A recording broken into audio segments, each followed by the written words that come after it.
అయితే ఖర్జూరం బాగా పండుతుందమ్మా. ఖర్జూరం బాగా పండుతుంది, చాలా టేస్ట్గా ఉంటుంది అక్కడదండి. ఇప్పుడు మీరు ఒక అంటే మన ఇండియన్స్ ఎక్కువ మంది వెళ్తారు, నేను చాలా మంది చూశాను. ఆడవాళ్ళు వెళ్తుంటారు, వాళ్ళ మీద ఎన్ని అపోహలు అండి బాబు. నిజంగా మీరు విన్నారా అపోహలన్నీ అన్నా? అపోహలంటే ఎక్కడ లేవండి, ఎక్కడైనా ఉన్నాయి. అయితే కొన్ని ఏంటంటే ఇప్పుడు కమిట్ అయ్యే వాళ్ళు ఎక్కడైనా కమిట్ అవుతారండి. అది కమిట్ అవ్వని వాళ్ళు ఎక్కడైనా స్టాండర్డ్గా ఉంటారు, అలాంటి వాళ్ళే తిరిగి వచ్చేస్తూ ఉంటారు, అంతే కదండి. కానీ అలాగైనా అన్ని చోట్ల కూడా అట్లాంటి టార్చర్ ఉండదు, అక్కడ చాలా ప్రశాంతంగా పీస్ఫుల్ గా ఉంటుంది. వాళ్ళు ఒప్పుకుంటే ప్రొసీడ్ అవుతారు. కానీ యాక్చువల్లీ అక్కడ కూడా నేరం అండి ఇది, నిజం చెప్పాలంటే చాలా నేరం.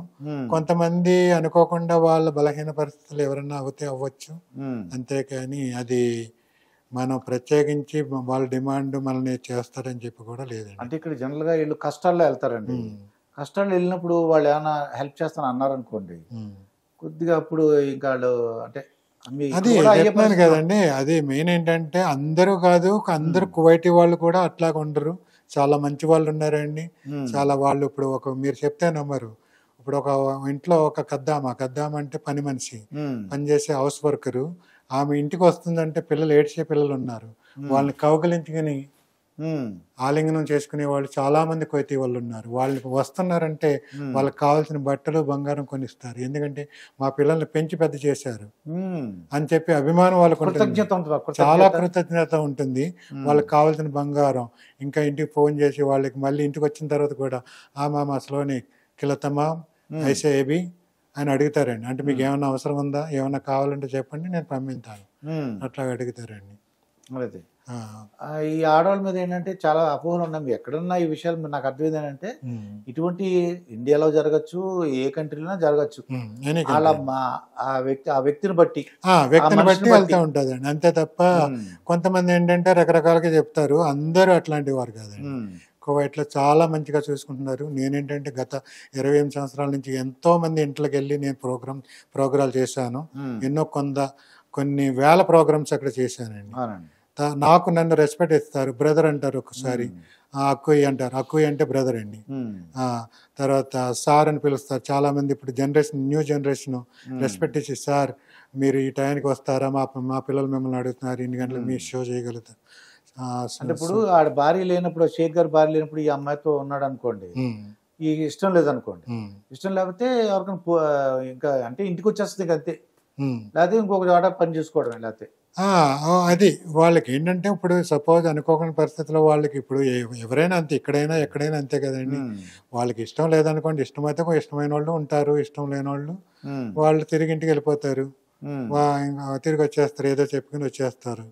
అది అయితే ఇక్కడ షేకులకి వాళ్ళు ఎంతమంది భార్యలు ఉండొచ్చు అనేసి ఒక అంటే మన వాళ్ళకి క్లియర్ తెలియదు. కువైట్లో ఏంటి సార్ రూలు? ఏంటంటే వాళ్ళు కంట్రీ వాళ్ళ రూల్స్ ప్రకారం వాళ్ళ సంతానోత్పత్తి పెంచుకోవడం కోసం ఎంతమందినైనా సరే పెళ్లి చేసుకోవచ్చు అండి, అంతేగాని తప్పు కాదండి. ఇక్కడైతే మనకి ఏంటంటే ఒక్క మనిషికి ఒక భార్య, అట్లాగానే కాదు, ఇక్కడ కూడా ఉన్నారు ముస్లిమ్స్ ఉన్నారు, 2-3 భార్యలు చేసుకునే వాళ్ళు ఉన్నారండి.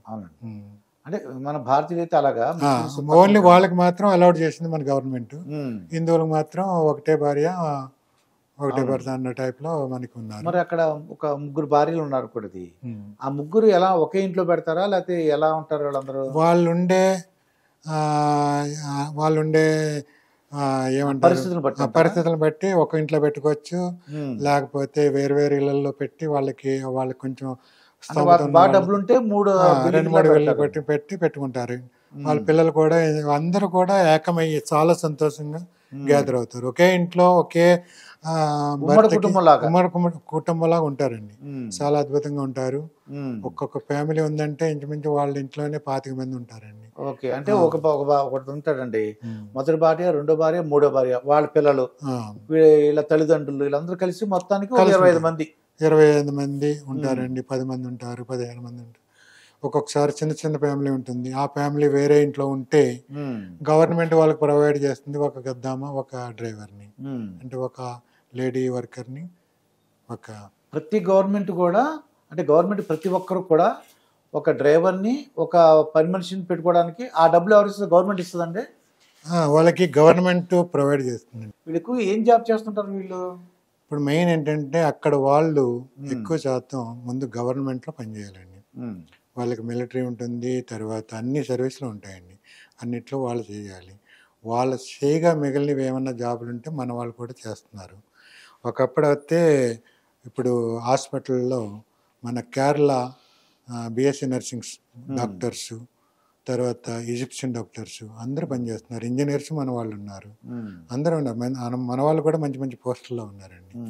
ఇప్పుడు కొంత డెవలప్మెంట్ బాగా పెరుగుతుంది. ఇందాక ఫ్యామిలీ 3 భార్యలు ఉన్నారనుకోండి, ఇక్కడైతే సౌత్ పూర్ అని చాలా గొడవలు రెండో భార్య ఉందని ఒకడు కొట్టేసుకుంటారు రోడ్డు మీద. అక్కడ లేదండి, అక్కడ లేదు. అక్కడ 3 భార్యలు చాలా ఫ్రెండ్లీగా ఉంటారు. 3 ఫ్రెండ్లీగా, చాలా అక్క చెల్లి ఎట్లా ఉంటారో అట్లా ఫ్రెండ్లీగా ఉంటారండి అక్కడ. అటువంటి బహుశా నేను అనుకోవటం వాళ్ళ తాతల నుంచి, వాళ్ళ తాత అలా ఉన్నాడు, వాళ్ళ నాన్న అలా ఉన్నాడు కాబట్టి ఆ కల్చర్ అంటే ఆ సిస్టమ్ అలవాటు అయిపోయినట్టుంది అది. అంతేకోసం అంతేగాని ఈ భర్త నాకే చెందాలి లేదు, అటువంటి అసూయ లేదండి. వాళ్ళు చాలా బాగా చూసుకుంటారు. ఈవెన్ వాళ్ళనే కాదు, మనల్ని కూడా బాగా చూస్తున్నారండి. ఇప్పుడు ఇంతమంది మన వాళ్ళు ఇండియన్స్ అక్కడ వచ్చి పనిచేస్తున్నారంటే వాళ్ళు బాగా చూసుకుంటారు వాళ్ళనే కదా. మేము మాలాంటి వాళ్ళు ఎంతో మంది అక్కడ పని చేసుకుంటున్నాం. ఈ 3 భార్యల్లో ఎలా అంటే ఎలాగా ఒకటి నేను అనుకోవటం, సోమవారం మంగళవారం ఒక రోజు, అదే వాళ్ళ అండర్స్టాండింగ్ బట్టి ఒక 2 రోజులు ఒక చిన్న భార్య దగ్గర, 2 రోజులు ఒక పెద్ద భార్య దగ్గర, అట్లాగా వాళ్ళు 3వ భార్యతో ఇంకో 2 రోజులు అట్లాగా ఉంటా ఆదివారం రెస్ట్ అలా ఉండొచ్చేమో. మేబీ అండి. కానీ ఈసారి వెళ్ళినప్పుడు కనుక్కోండి సార్. తప్పనిసరి ఉంటారు కదా, ఉంటారు. ఏంటి ఎలా ఉంటారు అసలు మాకు తెలుసుకోవాలి. ఎందుకంటే ఇక్కడ బోర్డు అపోహలు అనమాట. తప్పనిసరి అండి. అయితే కొట్టుకోరాళ్ళు లేదండి. ఇంట్లో అంటే ఆడవాళ్ళు అంటే బురక వేసుకుంటారండి, అక్కడ కూడా బురక వేసుకుంటారండి. యాక్చువల్ ఏంటంటే వాళ్ళ ఆచారం ప్రకారం మగవారికి అంటే మగవారు చాలా మంది ఉంటారు, ఆడవాళ్ళు వాళ్ళ ముందుకు వచ్చేటప్పుడు ముసుకేసుకుని రావాలండి. ఇంట్లో ఎలా ఉన్నా పర్లేదు, కానీ బయటకు వచ్చేటప్పుడు మాత్రం వాళ్ళు ముసుకేసి రావటం వాళ్ళ ఆచారం అండి అది. ఓకే అండి, కంపల్సరిగా. ఇప్పుడు కొంత న్యూ జనరేషన్ మాత్రం ఇప్పుడు కొంచెం నార్మల్గా వాళ్ళు కూడా తిరుగుతున్నారు. వీళ్ళ కొయ్యి వాళ్ళు కూడా బాబా మామ వీళ్ళు కూడా ఏమంటలేదు. ఇప్పుడు పిల్లలు తిరుగుతున్నారు నార్మల్గా. ఇప్పుడు న్యూ జనరేషన్లో చాలా డిఫరెంట్, చాలా చేంజెస్ వచ్చినాయండి. ఇండియన్ సిస్టంలో తాతగారు, అమ్మ, నాన్న, బాబాయ్, పిన్ని ఇలా ఉమ్మడి కుటుంబాలు ఉండేయండి. ఇప్పుడు కూడా తల్లిదండ్రులు రెస్పెక్ట్ ఇస్తారండి అక్కడ? వాళ్ళు చాలా రెస్పెక్ట్ ఇస్తారండి. అమ్మ నాన్నలు రెస్పెక్ట్ ఇస్తారు, వాళ్ళ దగ్గర ఉంచుకుంటారు. అయితే పెరగటం అంటే మన వాళ్ళు చిన్నప్పటి నుంచి వీళ్ళు చిన్నపిల్లల కాడ నుంచి మేట్స్ చేతిలో పెరుగుతారు, కానీ పెరిగినా కానీ వాళ్ళకి మమ్మీ అమ్మకి నాన్నకి చాలా మంచి రెస్పెక్ట్ ఇస్తారు. అందరికీ మంచి రెస్పెక్ట్ ఇస్తారు. వాళ్ళతో పాటు వీళ్ళు ఎవరైతే పెంచారో వీళ్ళకి కూడా మంచి రెస్పెక్ట్ ఇస్తారు. మరి అక్కడ చదువులు ఎలా ఉంటాయండి? అంటే మనకి ఇంగ్లీష్ మీడియం స్కూల్స్ వచ్చినాయి అక్కడ? ఒకప్పుడు అయితే అరబిక్ మీడియం ఉండేది మొత్తం. తర్వాత మనకి ఇండియన్ స్కూల్స్ కూడా ఉన్నాయండి. మన ఇండియన్స్ అందరూ ఇండియన్ స్కూల్స్లో చదువుతున్నారు. ఇండియన్ స్కూల్స్ ఉన్నాయి, పాకిస్తానీ స్కూల్స్ ఉన్నాయి, ఫిలిపీన్స్ స్కూల్స్ ఉన్నాయి, ఈజిప్షియన్ స్కూల్స్ ఉన్నాయి, అట్లాగే కువైతీ స్కూల్స్లో ఉన్నాయండి. అక్కడ అన్ని చోట్ల కూడా నేను కూడా ప్రదర్శన చేశాను. చేయలేని స్కూల్ అంటూ లేదండి. తర్వాత ఇప్పుడు ప్రజెంట్ ఏంటంటే వాళ్ళందరూ ఇప్పుడు న్యూ జనరేషన్ అందరూ ఇంగ్లీష్ మాట్లాడుతున్నారు. అరబిక్ తో పాటు ఇంగ్లీష్ కూడా మాట్లాడుతున్నారు.